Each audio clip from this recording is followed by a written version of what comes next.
Ukraina menandai peringatan 3 tahun invasi skala penuh Rusia. Tonggak sejarah 3 tahun ini menarik lebih dari selusin pemimpin Barat ke Kiev untuk menghadiri acara peringatan sebagai bentuk dukungan yang nyata. Ribuan orang di seluruh Eropa juga secara terbuka menunjukkan solidaritas dan dukungan mereka terhadap Ukraina.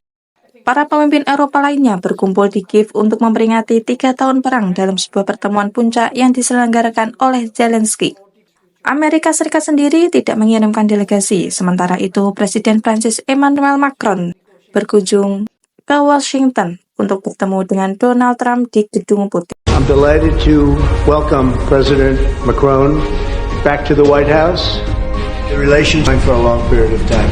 France is America's oldest ally. Our cherished partnership has been a force for freedom, prosperity. Presiden Prancis Emmanuel Macron mengambil langkah-langkah dengan secara terbuka menegur Presiden Amerika Serikat Donald Trump atas pencemaran namanya terhadap dukungan Uni Eropa terhadap Ukraina saat berada di Washington DC pada hari Senin. Percakapan tersebut yang diunggah CSPIN ke X memperlihatkan Macron yang duduk di sebelah Trump, berbicara tentang keinginannya untuk melihat Ukraina diberi kompensasi oleh Rusia karena merekalah yang melakukan agresi.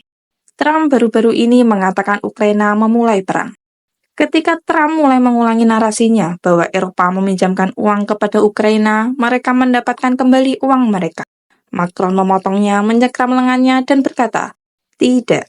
Sejujurnya, kami yang membayar. Kami membayar 60% dari total biaya." Macron mengatakan Uni Eropa seperti Amerika Serikat mendukung Ukraina melalui pinjaman, jaminan, dan hibah, dan memberikan uang sungguhan. Trump telah berulang kali mengeklaim bahwa Amerika Serikat memberikan lebih banyak kepada Ukraina, seraya menambahkan bahwa Amerika Serikat telah bodoh karena memberikan uang dan senjata kepada Ukraina, sembari juga mengeklaim bahwa Uni Eropa hanya memberikan pinjaman. Klip tersebut diakhiri dengan Macron yang mengangkat isu aset Rusia senilai 30 miliar euro atau setara 31,4 miliar US dollar yang saat ini dibekukan di Uni Eropa.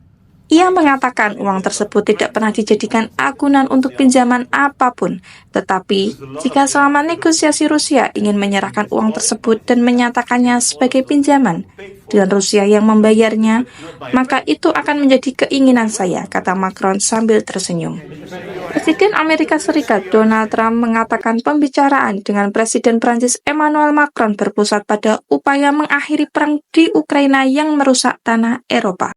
Kedua pemimpin itu menunjukkan nada kerjasama yang muncul lebih dari seminggu setelah Trump secara sepihak menghubungi Rusia untuk melakukan perundingan gencatan senjata, yang membuat sekutu-sekutu Eropa gelisah dan mengacaukan persatuan transatlantik di pihak Rusia yang berseberangan. Sudah saatnya mengakhiri pertumpahan darah ini dan memulihkan perdamaian. Fokus kami adalah mencapai gencatan senjata dan perdamaian abadi, kata Trump dalam konferensi pers di Gedung Putih setelah bertemu dengan Macron. Trump menambahkan bahwa Macron setuju bahwa biaya dan beban keamanan harus ditanggung oleh Eropa dan bukan hanya Amerika Serikat.